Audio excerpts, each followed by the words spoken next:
हरे राम राम राम हरे हरे, हरे राम राम राम हरे हरे, हरे कृष्ण कृष्ण कृष्ण हरे हरे, हरे कृष्ण कृष्ण कृष्ण हरे हरे, हरे राम राम राम हरे हरे, हरे राम राम राम हरे हरे, हरे। यानी राजा जो है मेरा मित्र है करके अन्य लोगों को जो है जब वो तिरस्कार किया, सभी लोग मिलकर जो उसके मृत्यु के कारण बने। ऐसी जो है यदि हम ये कहेंगे कि हम जो है भगवान को सर्वोत्तम मानते हैं, विष्णु सर्वोत्तम ज्ञान हमको है, ये कहकर जो है केवल विष्णु की ही हम पूजा पाठ करते हैं, क्या करते हैं ये चाहिए उसके साथ। ये नहीं केवल जो है विष्णु को सर्वोत्तम समझकर हम जो भगवान की आराधना पूजा करते हैं, ये जो है कोई हानिकारक नहीं है ये, क्योंकि इसी के अंदर है प्रत्यवायो न विद्यते करके। जब हम जो निष्काम रूप से भगवान की सर्वोत्तम ज्ञान पूर्वक आराधना करते हैं तो उसमें कोई विरुद्ध फल नहीं है, मगर विरुद्ध फल कब मिलेगा जब हम अन्य देवता को तिरस्कार करते हैं। तो जैसा कि अन्य लोगों को उसने तिरस्कार किया, उस समय में वो सभी लोग उसको राजा के पास जाने नहीं दिए। ऐसी जो है यदि हम भगवान विष्णु को जो सर्वोत्तम जानकर अन्य देवताओं की तिरस्कार करेंगे, अन्य देवता जो है इस जीव को भगवान तक पहुंचने नहीं देंगे, क्योंकि जीव को जो है छूक अपन चल जाने का है। अंत में जो लक्ष्मी का स्टेज है, उसके बाद में हनुमान जी हैं, उसके बाद में देवताएं हैं, अंत में जो है गुरु है जो हमको उपदेश करता है, उसके द्वारा जो हम जाते हैं। तो यहाँ पर हम ये कह रहे थे कि भागवत धर्म वो कहलाता है जिसको हम भगवान को सर्वोत्तम समझकर कर्म करते हैं। अरे विष्णु सर्वोत्तम ज्ञान पूर्वक जो कर्म किया जाता है वही कर्म जो भागवत धर्म कहलाता है।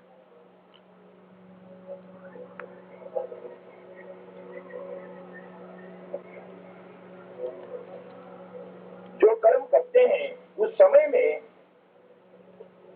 भगवत विषय का ज्ञान, भगवान में भक्ति, विषय वैराग्य और भगवान का प्रसाद, इतने को छोड़कर अन्य कोई फल की इच्छा नहीं करना चाहिए। वही जो है भागवत धर्म कहलाएगा। यानी ये जो है ज्ञान भक्ति वैराग्य और भगवान का प्रसाद, इसको तो हम इच्छा कर सकते हैं।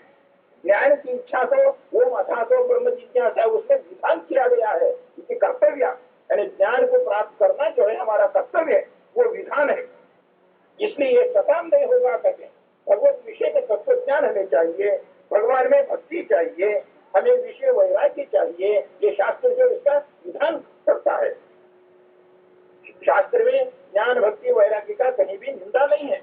और भगवान का प्रसाद, प्रसाद कहते हैं ये न वो चयामी की इच्छा, यानी भगवान की इच्छा करना चाहिए कि जीव को मुक्त करना चाहिए, यही जो है प्रसाद कहलाता है। प्रसाद के माने कोई भोजन नहीं, इसको छोड़कर जो है अन्य अल्प अनित्य फल की इच्छा नहीं करना चाहिए।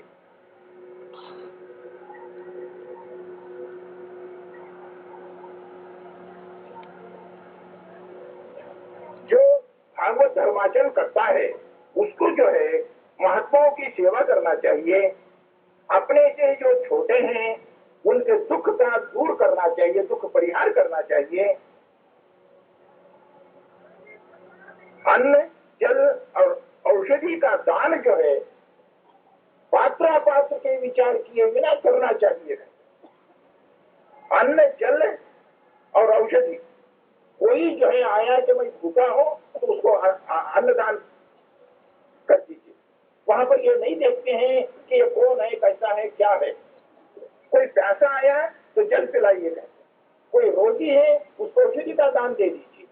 मगर पात्र पात्र का जो विचार किया जाता है वो गोदान, भूदान, सुवर्ण दान, जब ये दान करते हैं उस समय में पात्र पात्र का विचार करके देना चाहिए। यही जो है अन्न जल और औषधि है। बाद में आपको पता चला कि ये जो है विष्णु भक्त नहीं है, भगवान में भक्ति करने वाला नहीं है, भगवान में द्वेष करता है, दाना भी नहीं देना चाहिए, उसको एक पानी का बूंद भी दान नहीं करना चाहिए उसको। ये कैसा, ये तो सामान्य धर्म नहीं है। ये कोई भी भूखा है तो उसको अन्न देना चाहिए, कोई प्यासा है तो उसको जल पिलाना चाहिए, मगर इसके अंदर ये कंडीशन लगाया गया है कि जब आपको ये पता चल गया, पहला आया आपको पता नहीं है कौन है क्या है, उसको आपने दान कर दिया, जल दान किया, औषधि दान किया, अन्न दान किया। जब ये पता चलता है ये भगवान में द्वेष करने वाला है, भगवान के भक्तों में द्वेष करने वाला है, तो उसको जो है अन्न का दाना भी नहीं देना चाहिए। ये कहाँ है भाई? आपको आप क्यों कहते हो ऐसा? भगवान में जो भक्ति नहीं करते हैं उनको एक अन्न का दाना भी नहीं देना, जल का बूंद भी नहीं देना। श्री कृष्ण भगवान जो है दुर्योधन के पास गए थे, इसलिए समझौता किया, देखो पांडवों को जो है थोड़ा सा 4-5 गांव दे दो, वो लोग जो अपना जीविका चला लेके रहेंगे करके। तो उस समय में दुर्योधन जो है श्री कृष्ण भगवान को डिनर दिया था। देखिए कोई भी जो एक देश से दूसरे देश में वार्तालाप के लिए जाते हैं, समझौते के लिए जाते हैं, वहां का जो है राष्ट्रपति हो, प्राइम मिनिस्टर हो, डिनर देता है। ऐसी जो है यहाँ पर दुर्योधन श्री कृष्ण भगवान को डिनर दिया, तो कृष्ण भगवान वहां पर गए नहीं।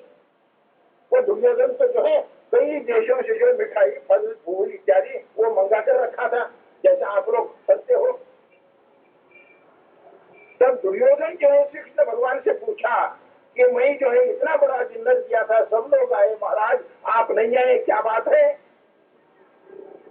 तो वो उत्तर देते हैं, कृष्ण भगवान जो है द्विषदन्नम न भोक्तव्यम द्विषंतम नैव भोजयेत कहा।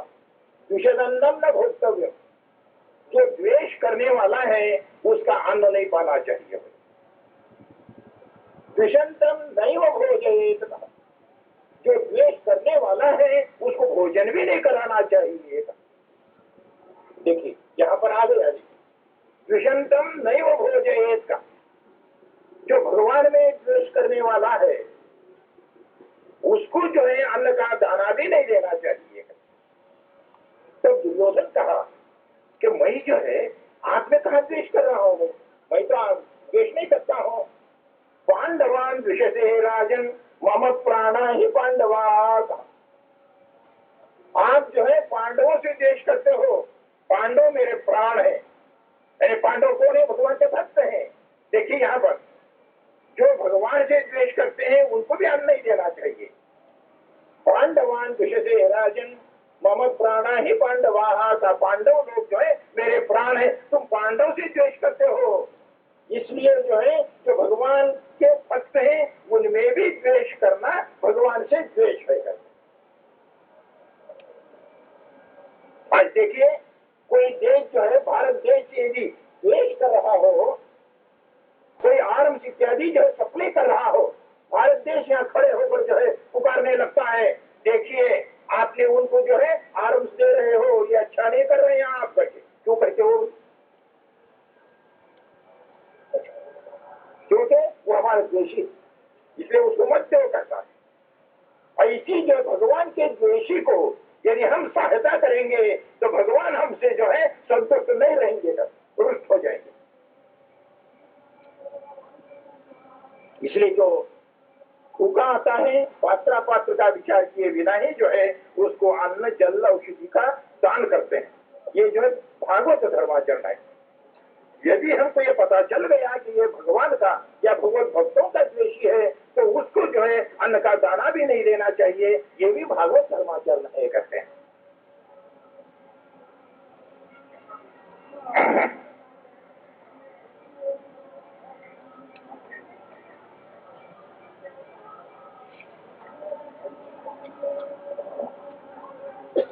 जो कोई ये कहते हैं कि हम भागवत धर्माचरण करते हैं, वो जो कुछ के पाते हैं स्वीकार करते हैं, भोजन करते हैं, वो भगवान को भोग लगाया हुआ होना चाहिए कहते हैं। आप कहेंगे कि हम भागवत धर्माचरण करते हैं मगर भगवान को भोग लगाए बिना ही जो है अन्न पाते हैं, तो आप जितने के कर्म करते हैं वो भागवत धर्माचरण नहीं कहलाएंगे।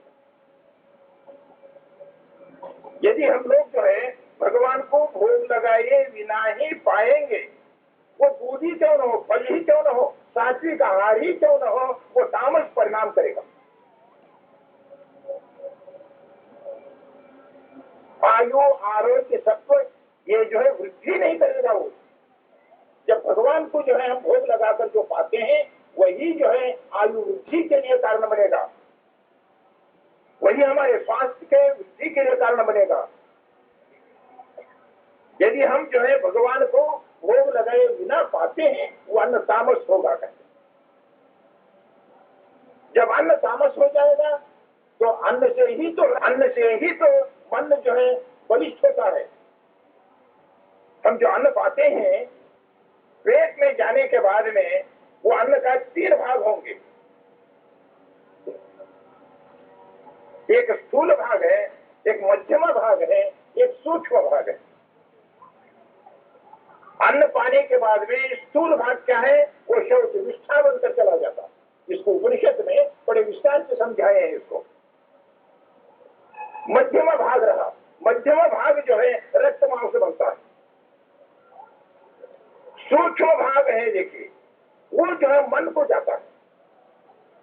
आहार का स्थूल भाग विष्ठा बन गया, मध्यम भाग जो है रक्त मांस बना और सूक्ष्म भाग जो है मन को जाता है। ये मन जो है अन्न जो हम पाते हैं उसका जो सूक्ष्म भाग है उसी को लेकर के उपचय होता है, यानी बलिष्ठ होता है। इसको जो शक्ति मिलती है मन को, हम जो आहार पाते हैं उसी से उसको शक्ति मिलती है। यदि आहार तामस है तो मन को जो है तामस शक्ति मिलेगी। आहार अगर यदि राजस है तो मन को जो है राजस शक्ति मिलेगी। आहार यदि तामस है तो मन को जो है तामस शक्ति मिलती है। इसलिए कोई भी वस्तु जो है भगवान को भोग लगाए बिना नहीं पाना चाहिए। तो ये भी जो है एक भागवत धर्माचरण है। शास्त्रों में है अन्नम निष्ठा जलम मूत्रम करते। भगवान को यदि आप नैवेद्य नहीं लगाएंगे, भोग नहीं लगाएंगे, वो अन्न जो है विष्ठा है, शौच टट्टी। जल पीते हो तो वो मूत्र है। देखिए जितना जो है कड़ा सख्त ये शास्त्र है, देखिए कितना रहने पर भी जो है हम कितने जो है लापरवाह होकर घूम रहे हैं। देखिए ऐसे घूम रहे जैसा सांड घूमता है, कोई पकड़ने वाला नहीं, कुछ करने वाला नहीं। देखिए मस्त है, खा पी के जो है पूर्व जन्म के जो तामस पुण्य है, तामस पुण्य से इस जन्म में और आपको जो है भगवान जो है अन्न जल देकर सांड के वैसे फिरा रहा है, कुछ नहीं। तो जो कोई के पदार्थ हम स्वीकार करेंगे उसको भगवान को जो है भोग लगाना चाहिए। ये भागवत धर्माचरण जो है कृतयुग के अंदर पूर्ण था करते। जैसा युग जो है बदलता गया, ये भागवत धर्म जो है कम होते गया।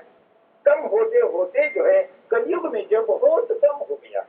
कोई एक आध जो है भागवत धर्माचरण करने वाला कोई न कोई कोने में रखता है, उसको कोई जानता नहीं है। वो जो व्यक्ति भागवत धर्माचरण कर रहा है उसके तप के प्रभाव से, उसके भागवत धर्मानुष्ठान के प्रभाव से आज हमको 2 रोटी मिलता है, हमारे कर्म से नहीं। वो जो भागवत धर्माचरण करने वाला कहीं बैठा है वो तप कर रहा है, उसके तपस्या के प्रभाव से जो है हम यहाँ बैठे बैठे कोई कर्म किए बिना ही हम भोजन पा रहे हैं। अन्न जो उत्पन्न होता है ये तो भागवत में स्पष्ट है। पृथु राजा जो है भूदेवी पर जो है धनुष बाण लेकर जाता है कि तुम जो है कोई अन्न जो उत्पन्न नहीं कर रहे हो करके। भूदेवी तब कहती है देखो मैं तो अन्न तो उत्पन्न करूंगी मगर यज्ञ नहीं करते हैं। अब आपके राज्य में जो लोग रहते हैं वो यज्ञ नहीं करते। यज्ञ शिष्टाशनसंतो मुच्यन्ते सर्वकिल विषयी भुंजते ते त्वगम पापा ये पचन्त्यात्मकारणात्। ये जो गीता के अंदर है जो कुछ हम पाते हैं यज्ञ करने के बाद जो शेष रह जाता है उसी को पाना चाहिए। मुच्यन्ते सर्वकिल विषयी, सकल पापों सब पापों से जो है वो मुक्त होगा कहते। वहां पर भूदेवी कहती है मैं अन्न तो उत्पन्न करूंगी, और ये लोग जो है उस अन्न से यज्ञ नहीं करते हैं। यज्ञ क्या है? भगवान को भोग लगाना चाहिए, वैष्णदेव यज्ञ करना चाहिए, परिहरण करना चाहिए।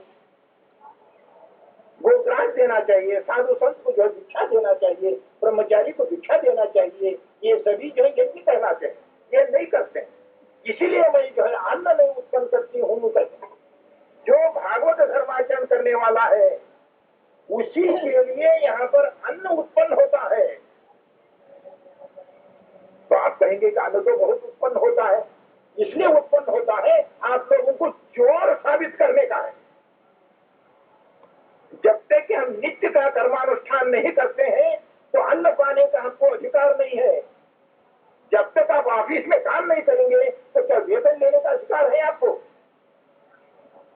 वेतन लेने का अधिकार नहीं है, आपको चार्ज देंगे, डिसमिस करेंगे आपको। ऐसी जो नित्य कर्मानुष्ठान नहीं करोगे, नित्य कर्मानुष्ठान किए बिना ही जो है आप जो अन्न है उसको जबरदस्ती से छीन लेते हो। दूसरों ने जो कर्म किया है उस कर्म के फल रूप में जो अन्न उत्पन्न हुआ है उस अन्न को आप छीन लेते हो। तो चोर नहीं तो क्या? नित्य कर्मानुष्ठान करके जो है हमें अन्न पाना चाहिए, वही अन्न सात्विक है। यदि हम अपना नित्य कर्मानुष्ठान स्नान संध्या जप तप वर्णाश्रमोचित कर्मानुष्ठान हम नहीं करेंगे, हम जो पाते हैं चोरी का अन्न पाते हैं। हमें अधिकार ही कहाँ है करते। इसीलिए यहाँ पर अन्न का समस्या। गवर्नमेंट कहती है कि वो खाद लाओ, ये खाद लाओ, ऐसा करो, ये करो, नहर खोदो, ये खोदो, वो सब ठीक है। कोई ये नहीं कहता है कि धर्माचरण करो करके। कोई कहा है आज तक? देखो भी ब्राह्मण क्षत्रिय वैश्य शूद्र हो, आप अपने अपने घरों के अंदर व्यक्तिगत धर्माचरण कीजिए करके ऐसा कहीं भी शासन है?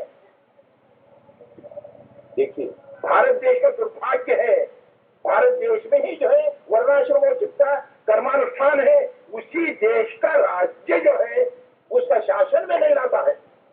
कितना दुर्भाग्य है ये। भारत देश जहां पर जो धर्माचरण यही है, वर्णाश्रमोचित धर्मानुष्ठान, वेद में बताए हुए कर्मानुष्ठान जो है केवल भारत देश में है। इससे पूर्व हम ये स्पष्ट कर चुके हैं, अन्य देशों में जो है वर्णाश्रमोचित का कर्मानुष्ठान नहीं है, विधान नहीं है उसका, केवल भारत देश में ही है। अगर आप जाकर जो है वहां पर हम ब्राह्मण हैं, हम ब्राह्मण का कर्मानुष्ठान जो है विदेश में जाकर करते हैं, आपको फल देने वाला कौन है? नहीं देगा, फल नहीं मिलेगा, आपका आयु व्यक्त होगा, दो दंड मिलेगा आपको। जो भगवान ने भारत देश में जन्म लिया है, भारत देश में जन्म देकर जो है आपको वर्णाश्रमोचित कर्मानुष्ठान करने के लिए विधान किया है, उसको त्यागा, एक दोष है। जहां नहीं जाना चाहिए, जाकर जो कर्म नहीं करना चाहिए वो कर्म करते हो, दूसरा दंड, दो दंड देगा ये धर्मराजा। यहाँ पर तो आपको बड़ा अच्छा लगता है जब वह हंसते हुए ये पाप जो हम करते जाते हैं, पाप का फल जो है बड़ा दारुण है, रोते हुए उसको भोगते हैं। तो ये जो है भागवत धर्माचरण के विषय में हम कह रहे थे। यहाँ पर ये कलयुग के अंदर जो है भागवत धर्माचरण करने वाले बहुत कम हो गए हैं, इसीलिए जो है अन्न की समस्या भी जो है जो बढ़ती जाती है। अन्न की समस्या को दूर करने के लिए यदि जो हमारी सरकार ये कहे कि सब अपना अपना धर्माचरण कीजिए, इसको शासन में लाए, तो सभी लोग जो है ये अन्न जो है ऐसा उत्पन्न होगा कि अधिक हो जाएगा। सभी लोग जो है यदि धर्माचरण करेंगे तो उसी समय में सुभिक्षा होगी, उसी समय में जो है अतिवृष्टि अनावृष्टि दूर होगी करके। ये सब जो है जितने के संकट आते हैं, ये संकट जो है सभी इसीलिए अधर्माचरण जैसे बढ़ते जाता है, ऐसे ही जो है भगवान को व्यवस्था रखना पड़ता है। जितने के अधर्माचरण करने वाले हैं उनको दंड देने के लिए, शिक्षा देने के लिए भगवान जो है ऐसी व्यवस्था यहाँ पर रखना पड़ता है।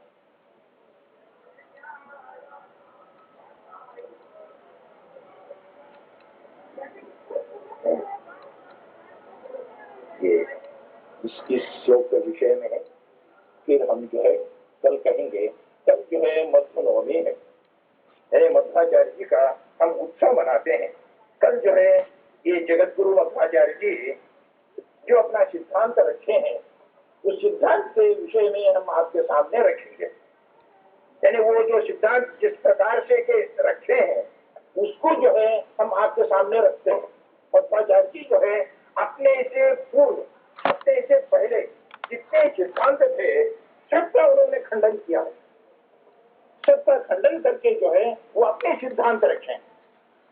तो हम जो है कल उसको आपके सामने रखेंगे। तो ये नहीं समझना चाहिए कि ये लोग जो है अन्य धर्म को ठेस लगे वैसा कहते हैं करके। मैं नहीं, मध्वाचार्य जी अपने ग्रंथ में कहे जिस किसी को वो सम्मत नहीं है वो मध्वाचार्य जी का ग्रंथ जो है अब भी उपलब्ध है, उसको ले सकते हैं, उसको पढ़िए, पढ़कर उसका अनुवाद कीजिए, अनुवाद करके उसका खंडन कीजिए।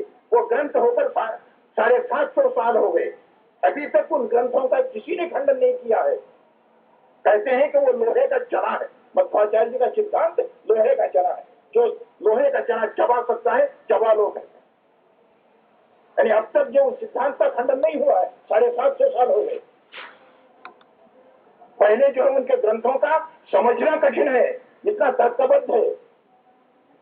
जो के चारों शास्त्रों में वेदांत है, मीमांसा है, व्याकरण है, ये सब में जो है जो प्रवीण है वही जो है उन ग्रंथों को, उनके वाक्यों को समझ सकता है। जितना जो है संक्षेप वाक्य है उसके आप टीका टिप्पणी देखेंगे। वो जो है मध्वाचार्य जी के ये ग्रंथ का वो टीका लिख रहे थे। उस समय में विद्यारण्य जी वो उनके पास गए, जाकर जो है पूछे कि आप क्या कर रहे हैं। हाँ, ये मध्वाचार्य जी का ये जो वाक्य है इसका मैं जो है टीका लिख रहा हूँ, लो इधर देखता हूँ। ये अरे ये तो छोटा वाक्य है बोले, इसका क्या टीका लिखते हो बोले। तब वो जो टीका लिखे थे उसको दिया विद्यारण्य जी को। उसको देखकर जो है विद्यारण्य जी जो है उनको हाथी पर जो है जुलूस निकाल, यानी इतना जो है गहन वाक्य है करके विद्वान जो है विद्वानों की कदर करते हैं। उन्होंने जो उनकी हाथी पर जुलूस निकलवाया। हाँ, ये वाक्य जो है इतना गहन वाक्य है, इसका इतना जो है टीका टिप्पणी इसके अंदर है करके। तो हम जो है कल वो सिद्धांत आपके सामने रखेंगे और आपको समझाएंगे। मध्वाचार्य जी का उद्देश्य जो है किसी सिद्धांत का खंडन करने का नहीं है। कोई ये नहीं समझना चाहिए कि मध्वाचार्य जी जो है अपने से पहले यानी 21 भाष्यों का उन्होंने खंडन किया है। उससे पूर्व जितने भाष्य थे सब में दोष बताया है। दोष बतलाकर जो है अपने सिद्धांत को रखें। पूर्व पक्ष अंत्य सिद्धस्थ सिद्धांत कहा। जितने पहले के सिद्धांत है वो सभी पूर्व पक्ष है, अंत में जो सिद्ध होता है वही सिद्धांत है। तो हम जो है आपके सामने वो सिद्धांत रखेंगे और उसको जो है हम इतने दिनों से जो बताते आए हैं वो मध्वाचार्य जी का सिद्धांत का ही सारांश है। मगर अब तक जो हमने एक तरफा कहा है, दूसरे तरफ हमने नहीं गया है। एक तरफा सिद्धांत आपके सामने हम रखते गए। कल जो है मध्वाचार्य जी जिस प्रकार से के अन्य सिद्धांतों में जो दोष है वो दोष निकाल कर रखकर जो है उसको दूर करके एक शुद्ध सिद्धांत को भगवान ये मध्वाचार्य जी ने आपके सामने रखा है, उसको हम आपके सामने रखेंगे। आप लोग जो है सभी वो समय पर आए तो अच्छा। श्री कृष्णार्पण। भोजनानवरीचमाली स्वभक्तः दोक्षतमो निहंता व्यासावतारो हरिदात्मभास्करः जयत्यजो क्षीण सुखत्मबिम्बः स्वैश्वर्यकान्ति प्रतपत्सदोदितः स्वभक्तसन्ताप दुरिष्टहन्ता रामावतारो हरिरीच चन्द्रमाः जयस्य संख्योर्वलम्बपूरो गुणोच्चरत्नाकरात्मवैभवः सदा सदात्मज्ञनजेभिराप्य कृष्णावतारो हरिरेकसागरः जयति हरिः अचिन्त्यः सर्वदेवैकवन्द्यः परमगुरुरभीष्टावाप्तिदस्सज्जनानां निखिलगुणगणार्णो नित्यनिर्मुक्तदोषः सरसिजनयनोऽसौ श्रीपतिमानदोनः व्यासाय भवनाशाय श्रीशाय गुणराशये हृद्याय शुद्धविद्याय मध्वाय च नमो नमः।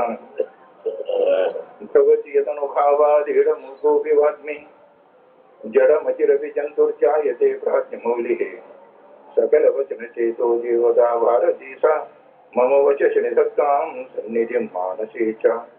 पूज्याय राघवेन्द्राय सत्यधर्मरताय च भजतां कल्पवृक्षाय नमतां कामधेनवे आपादमौलिपर्यन्तं गुरूणामाकृतिं स्मरेत् तेन विघ्नाः प्रणश्यन्ति सिद्ध्यन्ति च मनोरथाः समस्त गुरुभ्यो नमः हरि ओम। हम जैसे कल बताए थे, आज जो है जगतगुरु मध्वाचार्य जी का उत्सव मनाया जाएगा करके। आज से 750 साल वर्ष पहले दक्षिण भारत में एक साउथ कैनरा करके डिस्ट्रिक्ट है, उसको मंगलूर भी कहते हैं। वहां पर एक पाजक क्षेत्र करके एक ग्राम है, छोटा सा। ये जो उडुपी कहते हैं, वो समुद्र का एक 2-3 मील पर जो है समुद्र है वहां से। तो वहां पर 13वीं सदी में जगतगुरु मध्वाचार्य जी का अवतार हुआ। जब जब के अधर्म बढ़ जाता है या ज्ञान कौन सा है, जब इसका ज्ञान नहीं होता है, धर्म क्या है अधर्म क्या है, जब इन दोनों में जो है अंतर उनको जब मालूम नहीं पड़ता है, उस समय में भगवान जो है देवताओं को भेजते हैं। जब देवताओं से वो कार्य नहीं होता है तो भगवान स्वयं अवतार लेते हैं। भगवान स्वयं जो है अवतार लेकर धर्म की स्थापना करते हैं। धर्म की स्थापना करने के बाद में उससे कुछ और जो काल व्यतीत होने से उससे जो दोष आ जाते हैं, उन दोषों को दूर करने के लिए भगवान जो है देवताओं को भेजते हैं। देवता आकर जो है फिर से भगवान जिस धर्म का संस्थापन किए थे उसमें जो कुछ कालानुसार दोष आए थे, उन दोषों को दूर करते हैं। दूर करके जो है जो सच्जीव हैं, भगवत भक्त हैं, उनको जो है यथार्थ ज्ञान का उपदेश करते हैं। ऐसी जो है उस समय में जीव क्या है, ब्रह्म क्या है, ये जगत क्या है, इसमें सबको जो मिश्र ज्ञान था। मध्वाचार्य जी के अवतार होने से पूर्व में जो है जीव ही ब्रह्म है या ब्रह्म ही जीव है, जीव ब्रह्म एक है, जगत सत्य है या मिथ्या है, धर्म क्या है अधर्म क्या है, इसमें लोगों को संशय था उस समय में। तब जो है आप लोग सुने होंगे मुख्य प्राण करके। मुख्य प्राण और चतुर्मुख ब्रह्मा जी दोनों समान योग्यता के हैं, एक ही लेवल के ऑफिसर्स हैं। अब जो है चतुर्मुख ब्रह्मा जी है, दूसरे कल्प में उनको मोक्ष हो जाएगा। तब जो है ये हनुमान जी जो है ब्रह्मा जी बनेंगे। ये हनुमान जी कौन है? मुख्य प्राण का पहला अवतार है।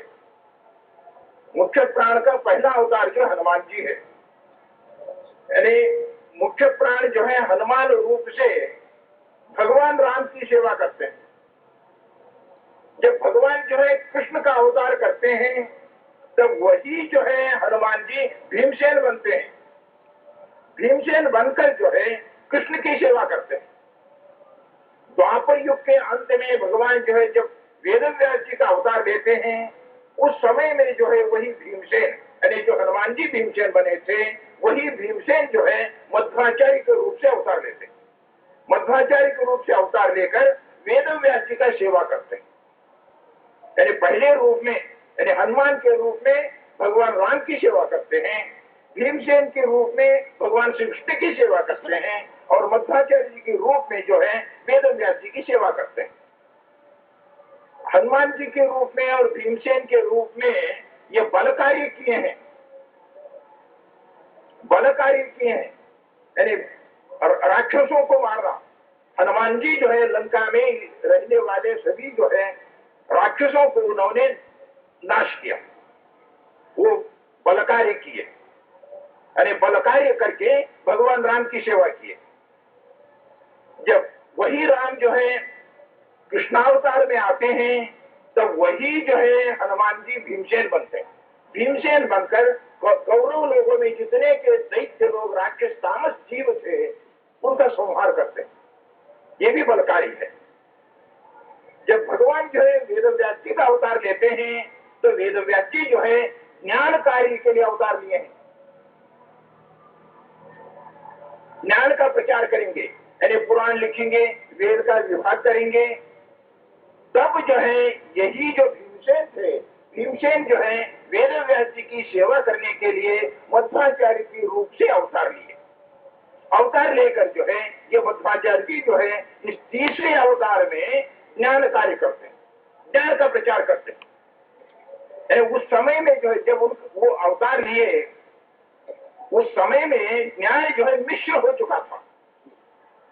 किसी को ये पता नहीं चलता था कि कौन सा ज्ञान यथार्थ है, किस मार्ग में हमें चलना चाहिए, कौन सा मार्ग मोक्ष के लिए है, कौन सा मार्ग जो है अंधन समझ के लिए है, नरक के कारण बनता है। ऐसा ज्ञान जो है मिश्रित हो चुका था। उस समय में भगवान जो है मुख्य प्राण को जो है मध्वाचार्य जी के रूप से भेजकर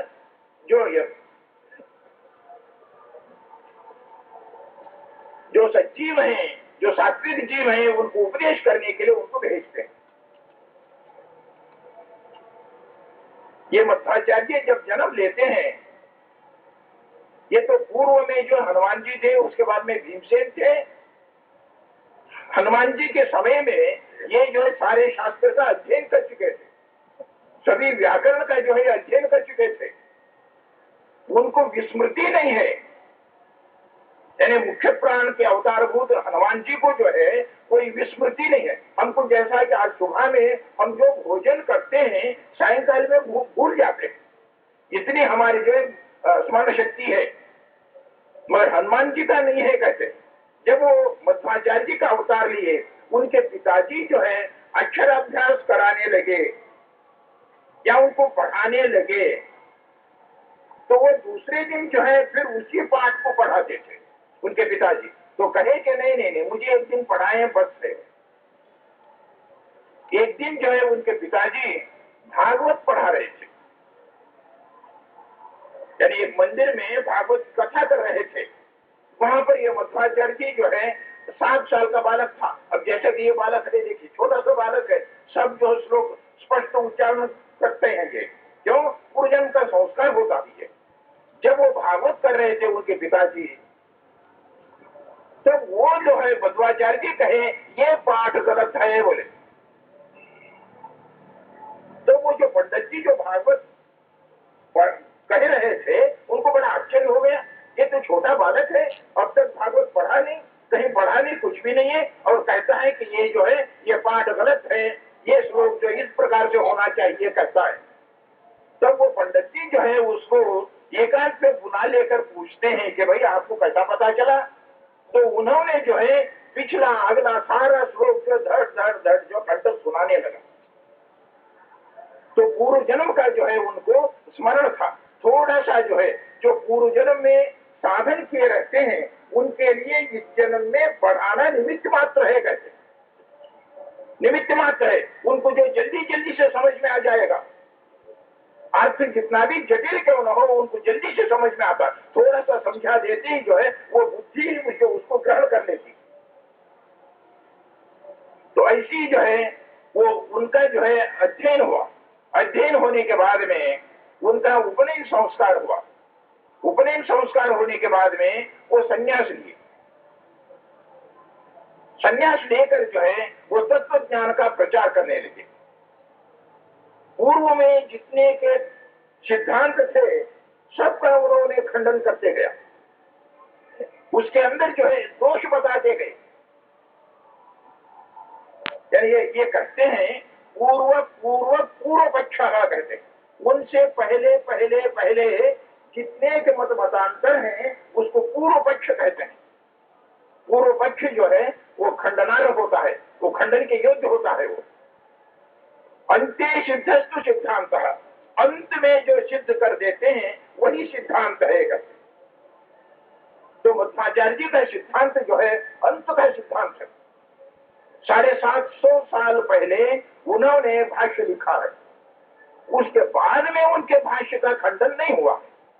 750 साल होने पर भी जो है अभी तक खंडन नहीं हुआ। मगर क्या है, इधर उधर छोटे मोटे जो विद्वान है वो एक आध वाक्य को उठाकर जो है उस पर वो जो है बहस करते गए हैं, इतना ही। मगर जैसा कि इन्होंने खंडन करके भाष्य लिखा, ऐसा कोई भाष्य लिखे नहीं। इसलिए कल ही हम कह रहे थे उनका भाष्य जो है लोहे का चना है, लोहे का चना कोई चबाएगा नहीं, चबा सकता है। यानी उनका भाष्य जो है इतना कठिन है, अटल है, वो जो है अच्छेद्य है, अभेद्य है कहते हैं। 700 साल हो गया, क्या उसके अंदर जो कोई पंडित जो है पैदा नहीं हुए जो उनके सिद्धांत का खंडन करते नहीं किए हो। तो अब जो है जब वो जो है प्रचार करते जाते हैं, वो अपने जो है विलक्षण शक्ति का प्रदर्शन करते हैं। जब वो जो है यहाँ गंगा जी पार कर रहे थे, उस समय में यहाँ पर मुसलमान राजा था। उस पार के जो है लोगों को इधर आने नहीं देता था, सारे नाव जो है बंद कर दिया था। तब ये जो मध्वाचार्य जब उसको किनारे पर आए, उसको नदी पार करने का था, तो ये स्वयं जो है नदी में उतर गए। सब लोगों को कहे मेरा कपड़ा आप लोग पहन लो। बच्चे लोग जो गाड़ी करके खेलते हैं, देखिए एक का कपड़ा एक पकड़ लेता, ऐसी जो है वो खेलते रहते हैं। ऐसा जो एक दूसरे का कपड़ा पहन लिए और मध्वाचार्य जो है नदी में चलने लगे, नदी के ऊपर चलने लगे। उनके शिष्य लोग जो साथ थे वो सभी नदी पर चलते हुए आए। यहाँ पर जो है इस तरफ जब आए, उस समय में यहाँ पर जो है मुसलमान राजा था, वो उसको जो है मारने आया। तुम कौन हो बोले, आप इस तरफ से पार करके कैसे आए गए? तब मध्वाचार्य बोले मैं तो अकेला हूँ भाई, आप लोग इतनी सेना है आपके साथ जो है, क्यों मुझे आप कर रहे हैं? मेरे से आपको कोई डर नहीं है। तो वो जो है उनकी भाषा में कहे हैं, वो तुर्क भाषा में, फारसी में जो है वो मध्वाचार्य उनसे बातचीत किए, उनको उत्तर दिए। तब वो तुर्क राजा कहा कि आपको जितना होना है उतना जो है मैं राज्य आपको दे देता हूँ। देखिए उस समय कौन सा राज्य दिए थे, क्या है पता नहीं है, 700 साल पहले की बात है। वो जो है सन्यासी थे, वो तो उसको छोड़े और आगे चले गए कहते। ऐसा जो है कई जगहों पर अपना जो है शक्ति का वो प्रदर्शन किए। काशी में जो है, काशी में जब गए थे तो वहां पर जो है दो अच्छे कुश्ती खेलने वाले आए, आकर देखे कि ये महात्मा बड़ा हट्टा कट्टा है, क्योंकि ये हनुमान जी और भीमसेन का अवतार है। देखने में जो उनका शरीर जो है बड़ा अच्छा शरीर था। तो कुश्ती लड़ने वाले आए, आकर जो है थोड़ा से महात्मा को छेड़ेंगे बोले। आए तो कहे कि देखो मैं सीधा बैठता हूं बोले, मेरा मुंडी इधर करो बोले। तो बस वो दो जो हट्टे कट्टे पहलवान थे खूब जोर लगाए, पसीना निकला। उसके बाद में जो है वो छोड़कर चले गए। फिर ऐसी एक जगह पर जो है ऐसी जो है कुश्ती लड़ने वाले आए, तो उन्होंने अपना अंगूठा रखा था ऐसा, इसको उठाओ बोले, अंगूठा जो इस जगह पर है इसको हटाओ। कई लोग मिले, उसको हटा नहीं सकेगा। दक्षिण भारत में एक चिकमंगलूर गांव है, वहां पर जो नदी है, नदी का बहाव बहुत है। गांव के तरफ जो है नदी जो है बहुत जोर से बहती है। लोगों को स्नान करने में बड़ा खतरा था, इसलिए लोग क्या चाहते थे, ये बड़ा पत्थर लाकर जो है वहां पर बहाव पर रख देंगे, बहाव जो यूं चला जाएगा, पत्थर के आड़ में हम सब लोग स्नान करेंगे। कई जो है हजारों लोग मिलकर उस पत्थर को उठाकर लाने की प्रयत्न किए, मगर नहीं हो सका। वहां पर वो मध्वाचार्य जी आए, आते ही जो है देखे क्या बात है, वो कहे कि यहाँ पर स्नान नहीं कर सकते, बहाव जोर है, अगर ये पत्थर को यहाँ आड़ रख देंगे तो तब जो है पानी यहाँ से रुक जाएगा, हम इसके आड़ में जो स्नान करेंगे। अच्छा ठीक है बोले। आपने जो है ये लेफ्ट हैंड से उस पत्थर को ऐसा उठाकर उसको वहां पर लाकर रख दिए। अब भी जो है वो पत्थर है, वहां के गवर्नमेंट की जो है वो निगरानी में है। उस पर लिखा हुआ है कि मध्वाचार्य जी जो है अपने लेफ्ट हैंड एक हाथ से उठाकर लाकर इस पत्थर को यहाँ रखे हैं करके। कई हजारों टन वजन है। भीमसेन है वो, तो भीमसेन का अवतार है। आप लोग बद्रीनाथ गए होंगे, जब ये पांडव लोग जो है बद्रीनाथ से स्वर्गारोहण को जा रहे थे, उस समय में बद्रीनाथ के 2 मील पर सरस्वती नदी है, वही जो है वेद व्यास की गुफा भी है। सरस्वती नदी को पार करने का था, उस समय कोई पुल नहीं थे। तब ये जो है पांडवों के साथ भीमसेन थे ये, पहला अवतार इनका भीमसेन है। तो भीमसेन क्या किया, वहां बद्रीनाथ में जो पहाड़ के पत्थर है, बड़ा पत्थर जो ऐसा हाथ से उठाया, उठाकर नदी के आर पार रख दिया। अब भी आप जाकर देखेंगे तो भीम पुल उसका नाम है। भीमसेन जो है उस पत्थर को उठाकर उस नदी के आर पार रखा है, इतना बड़ा पत्थर। यानी इतना जो है अपने शक्ति का उन्होंने प्रदर्शन किया है। उसके बाद में ज्ञान कार्य भी वो किए हैं। कोई ये नहीं समझना चाहिए कि ये मध्वाचार्य जी जो है अन्य लोगों का सिद्धांत का उन्होंने खंडन किया है करके, नहीं। उनका उद्देश्य जो है खंडन करने का नहीं था। कोई ये गलत नहीं समझना चाहिए कि मध्वाचार्य जी जो है अन्य कितने सिद्धांत थे उसको उन्होंने खंडन किया है करके, और मेन टारगेट जो है उनका अद्वैत सिद्धांत है। अन्य सिद्धांतों का तो उन्होंने खंडन किया है, मगर अद्वैत मत का जो सिद्धांत का जो शंकराचार्य जी का भाष्य को छिन्न-भिन्न कर दिया, पूरा खंडन किया, यहां से वहां तक अक्षर से वो जो है खंडन कर दिए। मगर कोई इसको ये बुरा नहीं समझना चाहिए, क्योंकि वो जो है आने वाले जीवों को जो है शुद्ध ज्ञान देना चाहते थे। आप दुकान से जो है चावल लाए, चावल लाने के बाद में घर बैठकर जो है उसके अंदर कचरा ये वो कंकर जो कुछ होता है आप उसको निकालते हैं ना। दुकानदार आकर आपसे झगड़ा करे तो, अरे भाई हमारे दुकान का जो आपने चावल लाया बोले उसमें से इतना कंकर निकाल रहे हो, ये निकाल रहे हो, कचरा निकाल रहे हो करके। अरे भाई जो कचरा है उसको हम निकालते हैं, उसको दुकानदार क्यों जो है ऐसा क्रोध में आता है। ऐसी जो है उस समय में जो ज्ञान था, उस ज्ञान में जो है कालांतर में जब काल व्यतीत होता जाता है वो ज्ञान में मिश्रण हो जाता है। अभी जो हम देखते हैं कलयुग के अंदर जो है, जैसा कि मध्वाचार्य जी उस समय में जो हमको ज्ञान दिए थे वो ज्ञान अब नहीं है, उसमें सारा मिश्रण हो चुका है। अब आप देखेंगे यहाँ पर उत्तर भारत में बहुत से लोग जो है मध्वाचार्य जी के अनुयायी लोग हैं, मध्वमत के लोग हैं, मगर वो लोग जो है मध्वमत क्या है वो जानते नहीं है। वो लोग यही कहते हैं कि भाई हमारे पास तो यहाँ सब लोग ऐसे ही लोग हैं, उन्हीं के साथ हम मिलजुल गए हैं बोलते। यानी काल जब व्यतीत होता है, जो पहले ही से भगवान हो या देवता हो, कोई जो महात्मा पुरुष हो, एक सिद्धांत को रखते हैं, शुद्ध ज्ञान देकर जाते हैं, वो जो है मिश्रण होते जाता है कालक्रमेण। तब जो फिर से कोई जो है देवता महात्मा पुरुष आकर जो है उसको शुद्ध कर देते हैं। ऐसे जो है मध्वाचार्य जी अपने से पूर्व में जो सिद्धांत थे उसमें जो कुछ के वो दोष देखे, उस दोष को दूर करके जो है वो हम लोगों को शुद्ध तत्व ज्ञान का उपदेश दिए।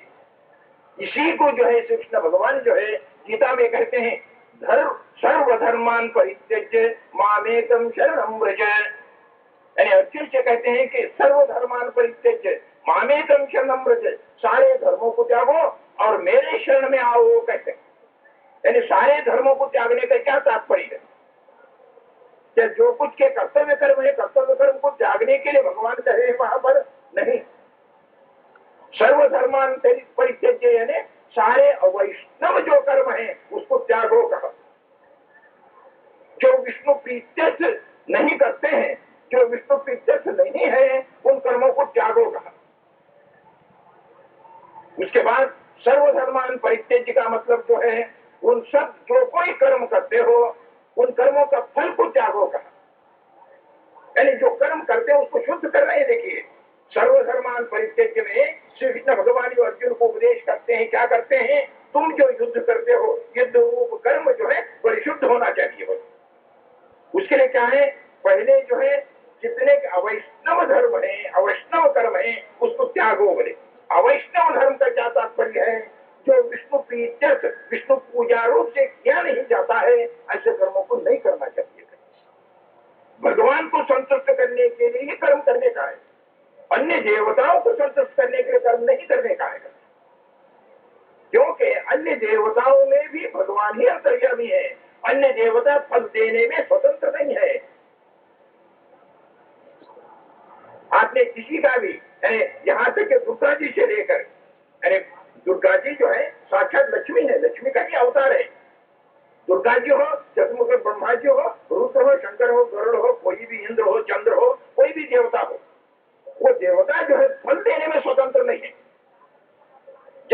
उनकी सेवा करते हैं, उनकी सेवा भी जो है वो उनके अंतर्यामी भगवान स्वीकार करते हैं।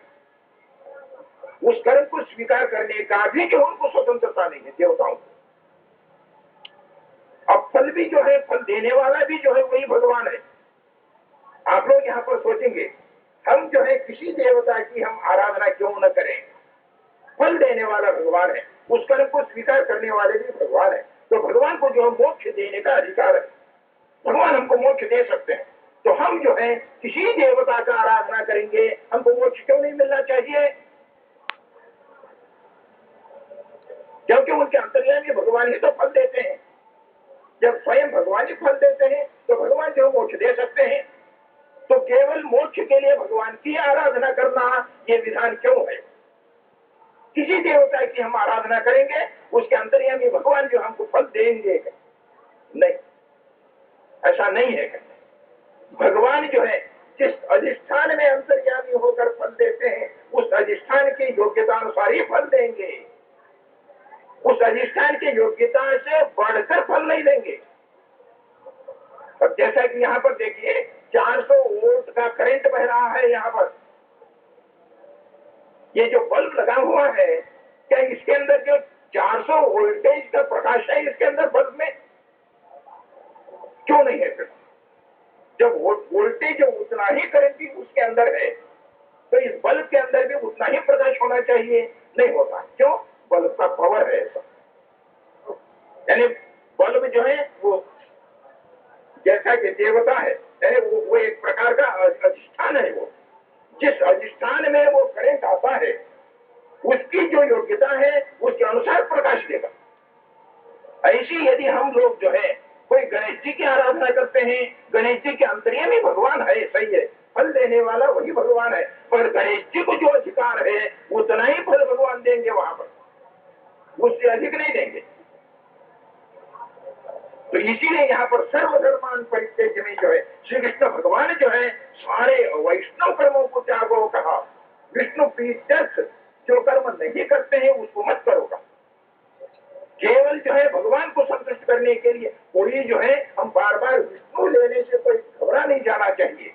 उसको विष्णु कहिए, भगवान कहिए, राम कहिए, कृष्ण कहिए, यानी वही जो भगवान है वही सर्वोत्तम है, इतना जो है आपके बुद्धि में होना चाहिए। कोई नाम से पुकारिए, भगवान जो है सर्वशब्द वाच्य है, वो कोई भी शब्द ले लीजिए, यहाँ तक कि पक्षियां जो किलकिलाते हैं वो भी भगवान का नाम है कहते हैं, यहाँ तक कि जो बादल गरजता है वो भी भगवान का नाम है, जो गंगा जी जो बहती है उससे जो आवाज आती है वो भी भगवान का नाम है, सर्वशब्द वाच्य भगवान है।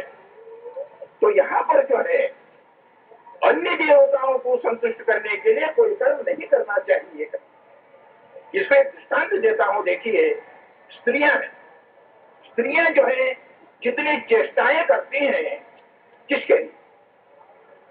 अपने पति को संतुष्ट करने के लिए। अगर वही स्त्री जो है अपनी इंद्रियों की चेष्टा जो है पर पुरुष को संतुष्ट करने के लिए करेंगे, उसको हम कहेंगे कि वेश्या, उच्चली है कहते हैं। ऐसी जो शास्त्र में है, ये जीव जो है केवल भगवान को संतुष्ट करने के लिए कर्म करना चाहिए, अन्य देवताओं को नहीं। कल ही हम इसको समझाए हैं। देखिए, इससे कोई ये नहीं समझना चाहिए हम अन्य देवताओं का तिरस्कार करते हैं करके नहीं। हरे राम राम राम हरे हरे, हरे राम राम राम हरे हरे, हरे कृष्ण कृष्ण कृष्ण हरे हरे, हरे कृष्ण कृष्ण कृष्ण हरे हरे, हरे राम राम राम हरे हरे, हरे राम राम राम हरे हरे, हरे कृष्ण कृष्ण कृष्ण हरे हरे, हरे कृष्ण कृष्ण कृष्ण हरे हरे,